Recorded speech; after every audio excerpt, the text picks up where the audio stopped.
కాకరకాయ పంచామృతం. కాకరకాయ ముక్కలు ఉడకబెట్టేసుకుని లైట్గా వేయించేసుకోవాలన్నమాట. పంచామృతానికి కావాల్సింది ఎంత బెల్లం గడ్డ, చింతపండు నానబెట్టుకోవాలి, ఉప్పు కారము. దీనికి మెయిన్ బెల్లమేనండి. తీపి తగినంత వేసుకోవచ్చు. ఉల్లిపాయలు చిక్కగా పెట్టుకోవాలన్నమాట. మా అమ్మగారు రెసిపీ అనమాట కాకరకాయ పంచామృతం. ప్రతి ఆదివారం కాకరకాయ పంచామృతం చేసేదన్నమాట మా అమ్మగారు. బెల్లం కట్టండి, కొద్దిగా పడుతుంది, ఇంకా ఎంత పడుతుంది అనమాట. ఈ రెండు నానాక ప్రాసెస్లో కాకరకాయ ముక్కలు ఉడికిపోయినాయి. నేను నెయ్యి కరగబెట్టానండి మార్నింగు. దీంట్లోనే నేను కాకరకాయ ముక్కలు వేయించుకుంటాను. మెంతులు వేసాను అనమాట నెయ్యి ఉడకపెట్టేటప్పుడు. నెయ్యి కొద్దిగా వేడెక్కాక కాకరకాయ ముక్కలు లైట్గా వేయించుకుంటాను. చింతపండు పులుసు రెడీ అయిపోయింది. ఇందులో బెల్లం కూడా కరిగిందండి. ఇందులోనూ పులుసుకు కావాల్సినంత ఉప్పు కారం దీంట్లోనే ముందుగానే కలుపుకుంటాను అనమాట. ఏది ఎక్కువైనా తక్కువైనా ఇందులో మనం ముందు చూసుకోవచ్చు టేస్ట్.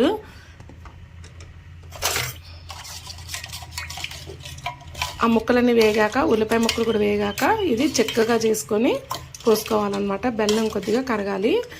అట్లాగో వేడి నీళ్ళు మనం వేడి దాంట్లో ముక్కలు వేగినాయి, ఉల్లిపాయలు కూడా వేసాను. దీంట్లోనే మనం మగ్గుతాయండి ఉల్లిపాయ ముక్కలు. మనం ఇందాక కలిపి పెట్టుకున్న ఉప్పు, కారం, బెల్లం, చింతపండు ఇది కూడా దీంట్లో పోయటం అన్నమాట. చిక్కగా ఉడకబెట్టుకోవాలి. ఉప్పు కారం కరెక్ట్గా సరిపోయిందండి. మనకి ఎంత ఉప్పు కారం కావాలో అంత వేసుకుంటామే. దీన్ని సిమ్లో ఉడికిద్దాము. పంచామృతానికి తాలింపండి. మామూలుగానే ఎందుకో నాకు కాకరకాయ పులుసు అంటారు మా అమ్మ, మరి ఎందుకో పంచామృతం అంటుంది. చూస్తే యాస్టీజ్గా ఉంటుంది, కానీ టేస్ట్ మాత్రం చాలా అదిరిపోతుందండి. గుమగుమ వాసన వచ్చేస్తుంది. ఇందులో కందిపప్పు అలాంటివి అయితే ఏమీ వేయలేదండి. ఇంకో లేకపోతే ఎలా అండి, కరేపాకు మా దగ్గరనే ఉంటుందండి. తాళం చేస్తున్నానండి. కొద్దిగా అన్నీ కరెక్ట్ సరిపోయినాయండి. దీనికి నేను కొత్తిమీర కొద్దిగా వేసాను. కొత్తిమీర ఫ్లేవర్ రాకుండా కాకరకాయ పంచామృతం ఫ్లేవరే రావాలి. ఇంకొద్దిగా చిక్కబడాలన్నమాట. అసలు కాకరకాయ పంచామృతం ఎందుకు వచ్చిందో పేరు మా అమ్మగారిని అడిగి మీకు మళ్ళీ నేను ఈసారి చేసినప్పుడు చెప్తానండి. దీన్ని అయితే మా అమ్మగారు కాకరకాయ పంచామృతం అనేవాళ్ళు. కుంపట్లో చేసేవాళ్ళండి నా చిన్నప్పుడు. 2-3 రోజులు వేసుకొని తినేవాళ్ళు. చాలా టేస్టీ. ఈరోజు అడిగారనమాట కాకరకాయ పంచామృతం చేయమ్మా అని.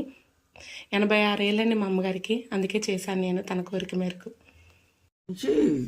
అందులో వేస్తారు, ఉల్లిగడ్డలు వేస్తారు, ఉప్పు కారం వేస్తారు, బెల్లం వేస్తారు. కాకరకాయ పంచామృతం. కాకరకాయ పంచామృతం అనమాట. మా అమ్మగారికి ఎంతో ఇష్టమైంది, నాకు కూడా ఎంతో ఇష్టమైనవి. కుంపట్లో ఉడుకుతూ ఉంటే ఎంత బాగుండేదనండి. సువాసన 10 ఇళ్ళకి వచ్చేది. ఇప్పుడు అసలు ఎవరి ఇళ్ళలో వాళ్ళకే వాసన వస్తున్నది. కాకరకాయ పంచామృతం రెడీ.